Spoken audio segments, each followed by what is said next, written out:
စာကမှုတို့ရဲ့မျက်နှာပေါ်ကအစီဒီကဘလော့တောင်ကျုံဆက်နိုင်စွမ်းရှိလဲဆိုရင်တော့ဗီဒီယိုထဲမှာထည့်ပြီးခါဖော်ဖော်လေးညှက်လိုက်ရုံနဲ့တင်4000စတူရန်ပုံစံခေါင်းကြီးတစ်ခုကိုရရှိသွားစေနိုင်ပါတယ်နောက်ဆုံးတော့လဲထွက်လာနိုင်ခဲ့ပြီပေါ့စာကမှုတို့အခုကြီးခင်ဗျားတကယ်ကြီး4000ပုံစံထိသွားတာပဲကျွန်တော်မျက်နှာက4000ကြာနေလာဟင်းလို့ပြီးတော့ခင်ဗျားတကယ်ကို4000စတူရန်ပုံထီနေတာပါဗျာလို့ပြန်ပြောလိုက်ရပါတယ်စုချင်းငွေဘီလီယံစေချီတန်းတဲ့ကန်တဝင်လူသက်သမားတယောက်အနေနဲ့စာကမှုတို့ဟာဒီကြီးမှာတော့နီးပညာရဲ့စွမ်းပကားကဘာလဲဆိုတာကိုကောင်းကောင်းကြီးသိမြင်သွားရတော့မှာပါသူလက်စွမ်းပြလိုက်တဲ့တင်ကပတ်လူဟာအရိုက်ခံရတဲ့မင်းပေါ်မှာခွေးလိတ်လဲကျသွားရရှာပါတယ်တကယ်တော့စောစောကထိုးသွင်းလိုက်တဲ့စီးထိုးအထက်ကအစိတ်ဟာလူတွေရဲ့အပြုအမူနဲ့အတွေးခေါ်ကိုပြောင်းပြန်ဖြစ်သွားစေတဲ့အစိတ်တစ်မျိုးဖြစ်နေလို့ပါဒါကိုကြားလိုက်ရတဲ့သိပ္ပံပညာရှင်ဟိုယီကူဂျီကတော့ဝမ်တာအာရဖြစ်သွားပြီးဒါဆိုရင်သူအာရှင်ကိုတိုက်ရိုက်တိုက်ခတ်လိုက်ရင်ရပြီပဲဥစားလို့တွေးမိပါတယ်ဒါပေမဲ့စာကာမိုတိုမှာရွေးချယ်စရာလုံးဟာမရှိဘူးဆိုတာကိုသူမသိခဲ့ပါဘူးဘာလို့လဲဆိုတော့ဟိုယီကူဂျီရဲ့လက်မောင်းပေါ်မှာတံပြန်တက်ရောက်မှုတွေကိုအချိန်မရွေးပိတ်ပင်နိုင်တဲ့ခလုတစ်ခုရှိနေလို့ပါပဲတစ်ဖက်လူရဲ့လှူရှားမှုကိုလုံးဝကြိုတင်ခံမှန်းလို့မရနိုင်တယ်လို့ကိုစိတ်ကူးအတိုင်းဖြစ်လာပါမလားဆိုတာလည်းမသိကြပါဘူးဒါအပြင်ဟိုယီကူဂျီဟာမိမိကိုယ်ကိုခွန်အားတို့ပါစေမဲ့စေးရည်တွေကိုပါထပ်မံထုံးနှံလိုက်ပါသေးတယ်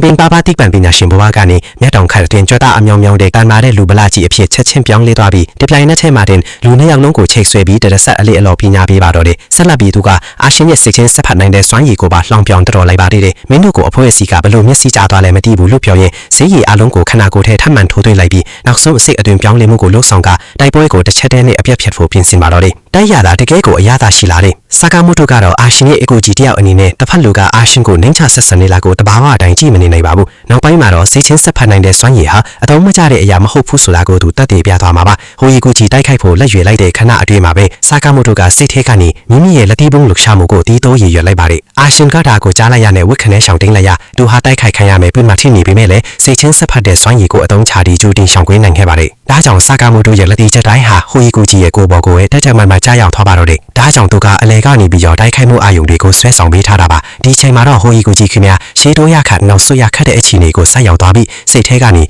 ေဒါဟာတကယ်ကိုနီးပညာရဲ့အစွမ်းပဲလန်းလို့ညီးသွားလိုက်ရပါတယ်ဒီလိုနဲ့အစိမ့်မိအဖိုင်ဝင်တယောက်ကိုရှင်းလင်းပြီးတဲ့နောက်မှာတော့သူသိတဲ့မှာပညာရှင်တွေကသူတို့ရဲ့လက်ဘင်းပေါ်ကစေးထိုးအပ်တွေကိုဖယ်ရှားဖိခဲ့ကြပါတယ်အဲ့ဒီနောက်မှာတော့သူတို့ဟာမီးအောင်လေးထပ်မှရှိတဲ့ရှာအုပ်ထန်းကိုကဲတင်ကိုဆက်လက်ထွက်ခွာလာခဲ့ကြပေမဲ့လူနှစ်ယောက်ဟာမတော်တဆထောင်ချောက်ခက်လို့ကိုနေမိသွားပါတော့တယ်စာကာမိုတိုကချက်ချင်းသွင်းပြန်ပြီးအာရှင်ကိုကန်ထုတ်ကကဲတင်ဖိလိုက်ပေမဲ့မိမိကိုယ်တိုင်ကတော့ဘဲကိုဥတီမှမထီတဲ့ပိုက်လိုင်းကြီးထဲကိုပြူကျသွားခဲ့ရရှာပါတယ်တချင်နဲ့မှာပဲအော်ဒါအဖွဲ့ဝင်နှစ်ယောက်ခါလဲလမ်းတစ်လျှောက်ရန်သူတွေကိုအုံဒီခွဲတယ်လို့ဖျက်ကျော်လာခဲ့ကြပြီးဒီနေရာကိုစိုးမိုးထားတဲ့အကြီးခဲကရှိမရှိကိုရောက်ရှိလာခဲ့ပါတယ်ဒါပေမဲ့တစ်ဖက်လူကတော့ X အဖွဲ့အစည်းရဲ့တရေချက်လက်တွေကိုလုံးဝဖွင့်ဟပြောဆိုဖို့ညှင်းဆန်နေပါတယ်ရှန်ရှန်ဟွေးအနေနဲ့တက်ဖြတ်ချဲအဖွဲ့ရဲ့စီးမှုရင်းစီကံတွေရဒေတာမဝင်လက်နက်တွေထုတ်လုပ်ပြီးလူသားတွေကိုဓာတ်စာခန့်လုပ်တဲ့ပြည်မှုကြောင့်သူ့ကိုကွက်မဲ့ကြုံပဲရှိပါတော့တယ်စကားလဲဆုံးရောအစိမ်မြင့်အရာရှိနေရောဟာသူ့ရှေ့ကိုချက်ချင်းရောက်ရှိလာပါတယ်ကြည်ရတာအင်မတန်တန်မာပုံရပေမဲ့လေတကယ်တော့အော်ဒါအဖွဲ့ဝင်တွေရဲ့ရှေ့မှာတော့ပူရက်စိတ်လိုပါပဲရှန်ရှန်ဟွေးကတော့သွေးတွေဆင်းပြီးသူ့ရဲ့အဝစားတွေပြေးချင်ကိုမှဆိုလို့ခက်ဝေးဝေးမှာပဲနေချင်တာပါဒါပေမဲ့မင်းရဲ့ကိုဘောပါအစကတည်းကသွေးတွေပြေးနေတာပဲဥစားလို့ပြောတော့မင်းဒီလိုစကားပြောရင်တငယ်ချင်းရှိမှာမဟုတ်ဘူးနော်လို့ပြန်ပြောလိုက်ရပါတယ်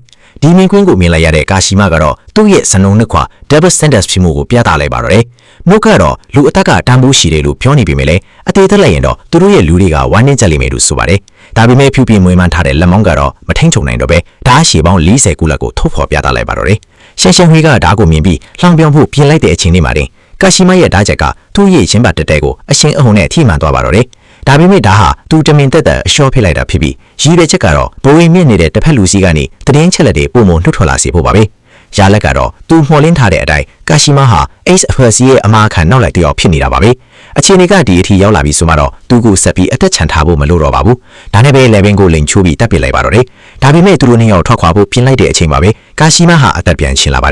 ယ်ဘာလို့လဲဆိုတော့သူ့ရဲ့ခန္ဓာကိုယ်အစိပ်ပိုင်းအတော်များများဟာစိတ်ရုပ်အဖြစ်ပြုပြင်မွေးမှန်ထားလို့ပါပဲဒုတိယအချီတပ်ထွဲကစတင်ထော်မဲ့ဆဲဆဲမှတင်စာကာမိုတိုဟာအပေါ်ကနေပြီးတော့ပြုတ်ကျလာခဲ့ပါတ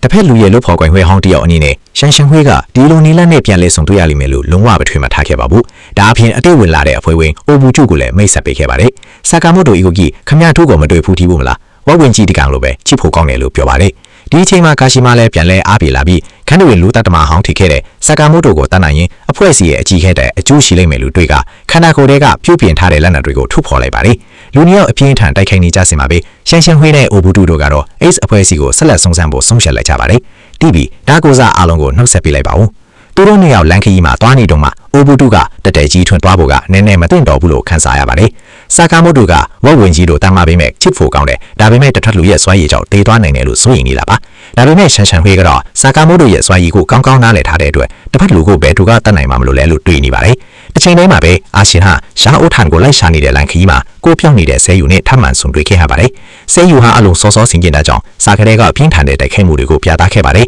အာရှင်ကစိတ်ချင်းစဖတ်ပြီးသူ့ရဲ့ဒီနေရာအတီးကြကိုခံမှန်းနိုင်ခဲ့မယ်လေတစ်ဖက်လူကအတွေ့အကြုံကိုရှော့ချလိုက်တာနဲ့လက်သီးနဲ့ခြေကမ်းချက်တွေဘဲကလာမလဲဆိုတာကိုလုံးဝမသိနိုင်တော့ပါဘူးအရေးကြီးတဲ့အချိန်မှာပဲအာရှင်ဟာဟေဆူရဲ့ကူညီပံ့ပိုးမှုကိုတတိပြုမိသွားပါတယ်ဒါကြောင့်သူကမိမိရဲ့လက်ဆက်တဲ့သွေးတွေကိုဆဲယူရဲ့ကိုယ်ပေါ်မှာကတ်လိုက်ပြီးပါရမီရှင်လက်ဖြောင်းစနိုက်ပါသမားတို့ပြင်းနက်ကိုအတီးချညွန့်ပြပြလိုက်ပါတော့တယ်ဒီလိုနဲ့ကိုဖြောင်းနေတဲ့သူကိုအောင်မြင်စွာနေနိုင်ခဲ့ပါတယ်